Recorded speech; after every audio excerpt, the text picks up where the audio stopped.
A sloth, a donkey, and a curious human. Send a prompt and see what they're doing. One hits record with a question on his mind. Two brothers pick it up, see what they find. Corn takes his time, Herman's got the facts. Back and forth, they never hold back. My weird prompts, come on in, that's where we begin. My weird prompts, glad you're here. This episode was generated using artificial intelligence. Please verify facts. You know, Corn, this whole show runs on GPU compute, and we wouldn't be here without Modal. Seriously. And that's what powers all our text-to-speech. Everything you're hearing right now. They're an AI infrastructure platform. Developers use them to run GPU workloads in the cloud with zero infrastructure headache. If you're building anything with AI, check them out. Modal.com.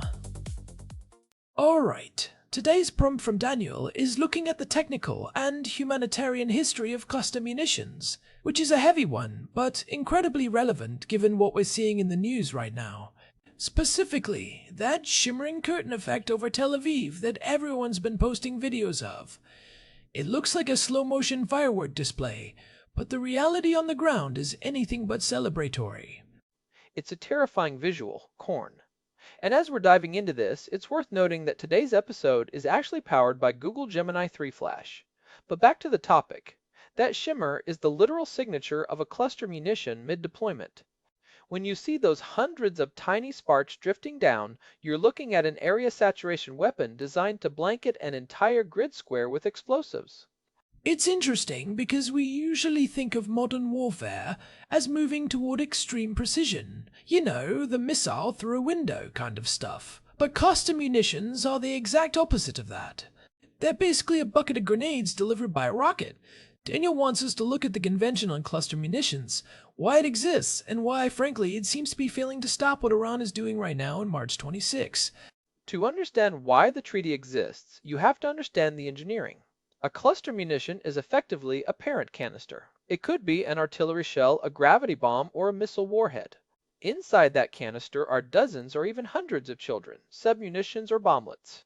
At a preset altitude, the parent casing bursts open, and centrifugal force or a small charge scatters these bomblets over a massive area, often the size of several football fields. Wait, how exactly does the timing work on that? If it opens too high, the wind blows them into the next county, right? But if it opens too low, they don't spread out enough. It's a delicate piece of ballistic choreography. Most modern canisters use a barometric fuse or a GPS-timed electronic fuse. At a specific height, say 500 to 1,000 feet, the canister splits. Some use a spin-stabilized method where the canister rotates at high speed, and when the casing shears off, the bomblets are flung outward like water off a spinning tire. That's what creates that perfect circular or oval footprint of destruction on the ground. Right. So instead of one big hole in the ground, you get 1,000 small ones. If you're a military commander trying to clear a runway or stop a column of tanks, that sounds efficient. But if that rocket is flying over a city like Tel Aviv, those 1,000 small holes are happening in apartment buildings, parks, and streets. That's the core of the humanitarian crisis. There are two main problems. First, the indiscriminate nature. Because these things scatter, you physically cannot aim an individual bomblet. If you fire a cluster-tipped missile at a military headquarters in a city, you are guaranteed to hit the civilian bakery 3 blocks away. It is mathematically impossible to contain the effects. And the second problem is the one that lasts for decades, the duds. The unexploded ordnance, or UXO. This is where the engineering trade-offs become lethal. These bomblets are often cheaply made because you're producing them by the millions. They use simple impact fuses. If a bomblet lands in soft mud, or hits a tree branch, or just has a manufacturing defect, it doesn't explode. It just sits there. It becomes a de facto landmine. I was looking at some of the data on failure rates. Depending on the model and the terrain, we're talking anywhere from 5% to 30%. That's a staggering amount of live explosives just waiting for someone to step on them years after the war ends. It really is. Think about the math. If a single Iranian missile carries 300 submunitions and has a 20% failure rate, that's 60 unexploded mines dropped into a neighborhood from a single shot. Now multiply that by the hundreds of missiles we've seen in these recent waves. You're literally seeding a city with thousands of tiny, volatile traps. Let's talk about that volatility for a second. If a bomblet didn't explode when it hit the ground at terminal velocity, why would it explode later just because a kid picks it up? That's the most dangerous misconception. These fuses are often armed by the spin of the fall or the impact itself. Sometimes the firing pin is resting right against the primer, held back by nothing but a rusted spring or a bit of grit. A slight change in temperature, the vibration of a passing truck, or someone tilting it just a few degrees can be enough to complete the sequence. They don't get safer with age, they get more unpredictable. You mentioned the history, and looking back, this isn't a new problem. We saw this in Vietnam, specifically during Operation Commando Hunt in the late 60s and early 70s. The US dropped something like 15 million cluster bombs on Laos. Laos is actually the most heavily bombed country in the world per capita because of that. To this day, people are still being killed or maimed there. We're talking over 20,000 casualties since the conflict ended. Farmers hitting them with plows, children picking them up because they look like little metal balls or toys. It's a multi-generational catastrophe.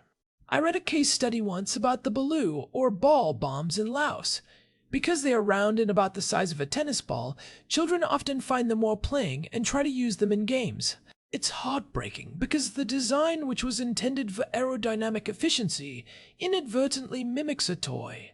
It's a tragic design flaw that persists in almost every iteration of the weapon. Even the modern ones often have bright colors or interesting shapes. And it didn't stop in Southeast Asia. In the '91 Gulf War, the coalition used over 60,000 cluster munitions. Estimates suggest they left behind about 1.6 million unexploded submunitions in the desert. Even in a relatively clean environment like a desert, that makes post-war reconstruction and movement incredibly dangerous. I remember hearing stories from Gulf War veterans about the Steel Rain. That was the nickname for the M26 rockets launched from the MLRS systems. They said it sounded like a constant hail on a tin roof. The M26 is a perfect example of the scale we're talking about. Each rocket carried 644 submunitions. A full ripple of 12 rockets would saturate a huge area with nearly 8,000 bomblets in less than a minute.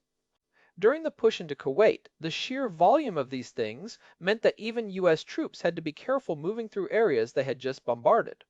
There were reports of U.S. soldiers being killed by their own unexploded duds during the advance.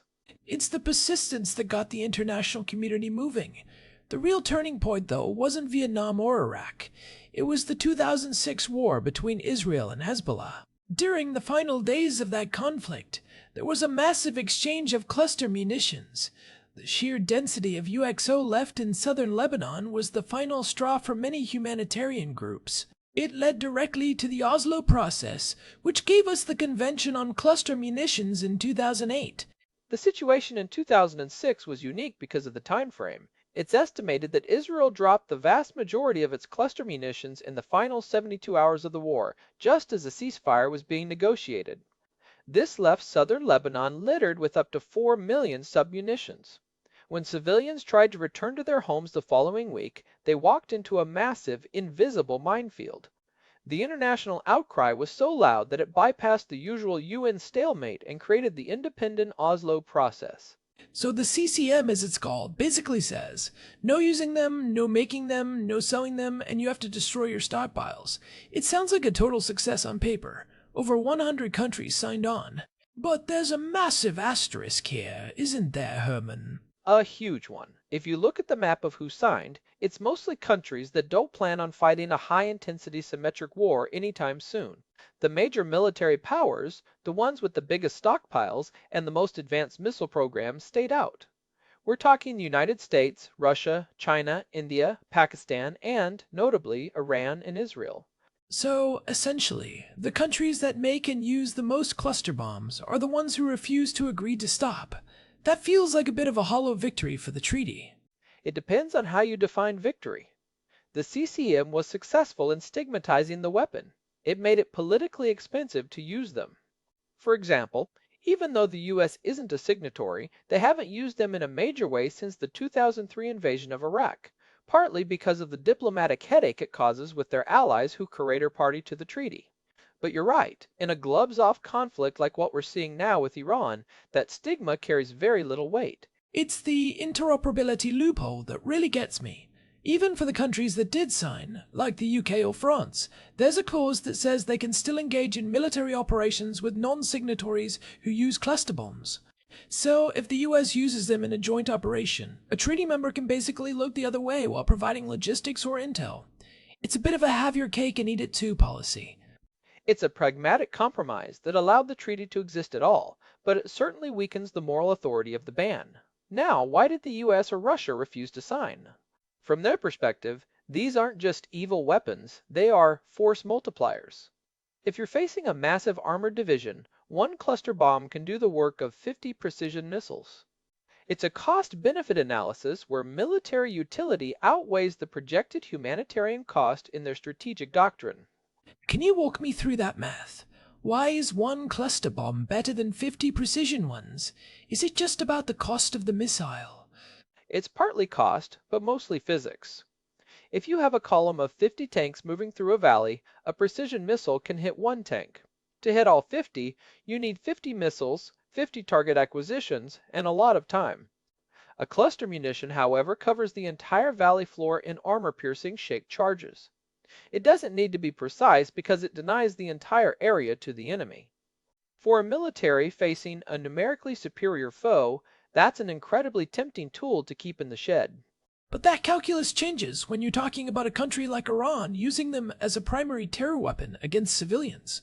What we're seeing now in 26 isn't force multiplication against tanks, it's area saturation of urban centers. This is a fundamental shift in doctrine. Historically, Iran focused on precision. The Fateh 110 missiles were all about hitting specific hangars or buildings. But as Israeli missile defenses like Iron Dome and David Sling got better at intercepting single warheads, Iran pivoted. By using cluster warheads, they're trying to overwhelm the defense. Even if the interceptor hits the parent missile, if it's already started the deployment sequence, you still have hundreds of fragments and bomblets falling. Wait, so even if the Iron Dome wins and hits the missile, the city still gets showered? That's the nightmare scenario. If the interception happens at a lower altitude, the kinetic energy of the interceptor might actually help disperse the submunitions. Instead of a controlled deployment, you get a chaotic debris field of live explosives. The defense system essentially turns one big problem into 300 small ones. This is why that shimmering curtain is so deceptive. It looks like the defenses are working, and they are, in the sense that they prevented a massive explosion at a single point, but they can't stop the gravity-fed descent of the submunitions. That's the shimmering curtain. It's a way to bypass defense through sheer volume. And because Iran isn't a signatory to the CCM, they don't feel any legal pressure to stop.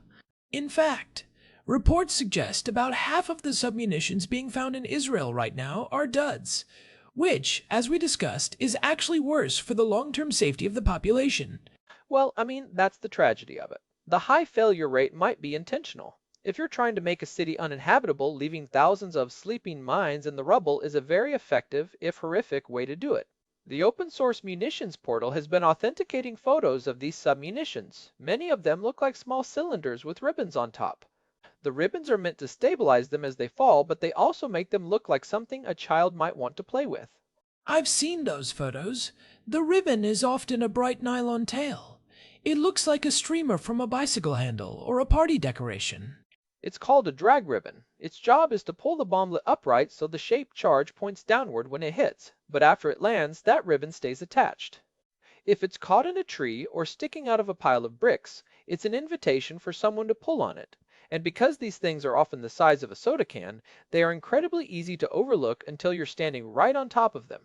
It's interesting to look at the US position here too. The US hasn't signed the CCM, but they did implement a policy years ago saying they would only use cluster munitions with a failure rate of less than 1%.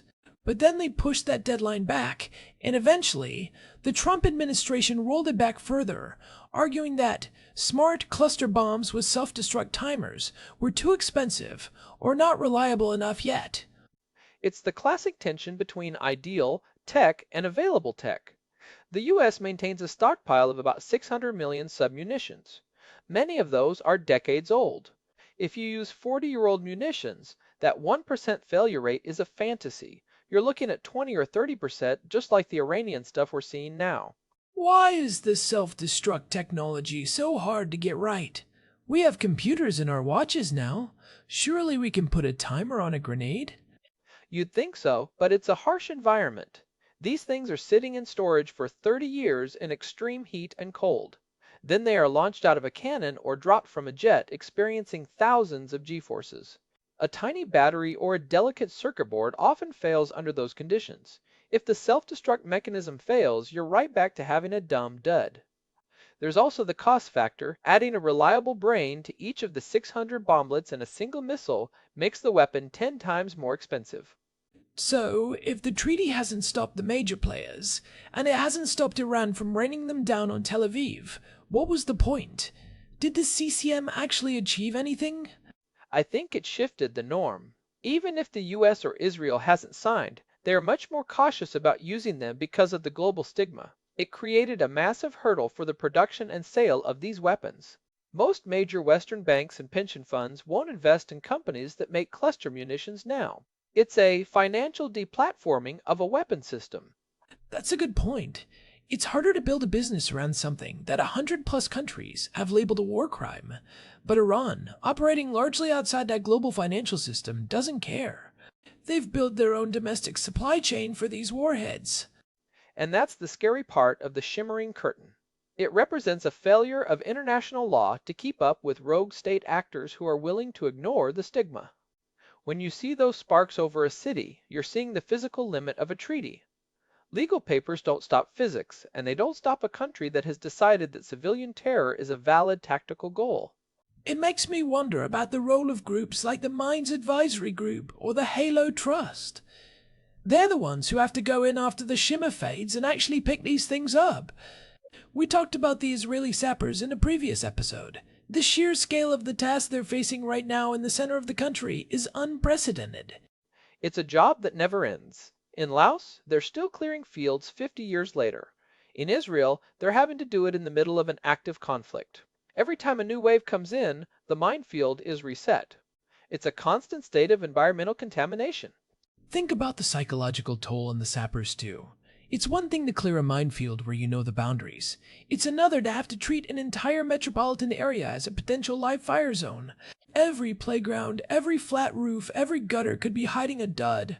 And the clearance process for cluster munitions is actually more dangerous than for traditional landmines. With a landmine, you can generally use a metal detector and a probe because they are buried in a predictable way.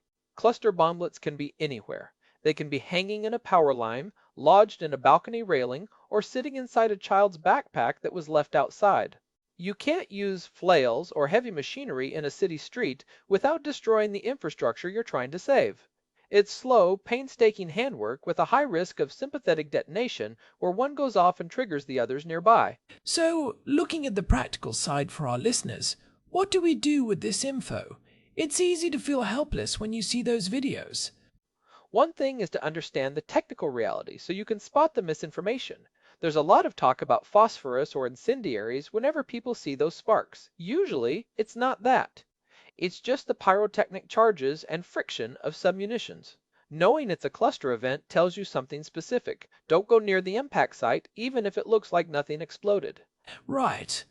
The clean street might be the most dangerous one, and I think supporting the organizations that do UXO clearance is one of the few tangible ways to help. These groups are going to be busy in the Middle East for the next several decades, regardless of when the shooting stops.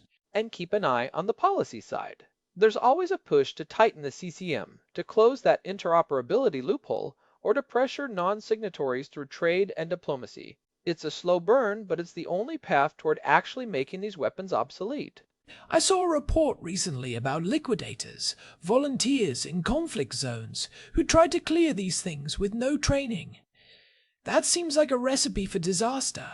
It is. We saw this in Ukraine and we're seeing it now in Israel. People think they can just kick it into a ditch or pick it up and throw it in the trash. You cannot emphasize this enough. These things are designed to kill. They are more sensitive than a landmine and more powerful than a hand grenade. If you aren't a professional with a blast suit and a remote detonator, you shouldn't be within 50 feet of one. It's a grim topic, but a necessary one. The history of cluster munitions is basically a history of us trying, and often failing, to put the genie back in the bottle. Once you invent a way to kill everything in a 5-acre radius for pennies on the dollar, it's very hard to convince everyone to stop using it. It really is. The engineering is simple, the cost is low, and the effect is devastating. That's a triple threat that's hard to beat with just moral persuasion. But the fact that we even have a treaty with over 100 countries is a testament to how much the world reacted to the horrors of Lebanon and Vietnam. It shows that there is a collective conscience, even if it's currently being outpaced by the missiles. Do you think we'll ever see a smart alternative that actually works? Like a cluster bomb that truly, 100% of the time, turns into a harmless piece of plastic after 10 minutes? The technology exists, but the will to implement it is the bottleneck. There are sensor-fused weapons, like the CBU-97, which use infrared sensors to find targets and have multiple redundant self-destruct modes. If they don't find a tank, they go inert, but each one of those bombs costs nearly $500,000. Compare that to a dumb cluster bomb that costs a few thousand. Until the cost of the clean version drops, or the legal cost of the dirty version becomes too high, the old school stuff will stay in the silos. Well, I hope that shimmering curtain is something we see less of, though the current trajectory suggests otherwise. We'll have to see if the technology of defense can eventually outpace the dumb volume of cluster saturation. I'm not optimistic on the short term, but the research into high-power microwave defenses might be the answer. Instead of hitting one bomblet with one missile, you fry the electronics of the whole swarm at once. But that's a deep dive for another day. I'm sure you've already got 3 papers printed out on that, Herman. I can see your eyes lighting up at the thought of microwave pulses. Anyway, that's a wrap on the shimmering curtain and the complicated world of cluster munitions. Big thanks to our producer, Hilbert Flumingtop, for keeping us on track. And thanks to Modal for providing the GPU credits that power this show. It's what keeps our shimmering AI brains running. This has been My Weird Prompts. If you're enjoying these deep dives, maybe leave us a review on your favorite podcast app. It really does help people find us.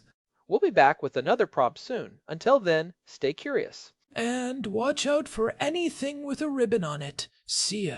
This episode was produced using Google Gemini 3 Flash. Text-to-speech by Chatterbox. Thanks for listening to our show, My Weird Prompts, where our thoughts go from slow takes to facts on cue. We change and follow through. My weird prompts, that's the flows from sloth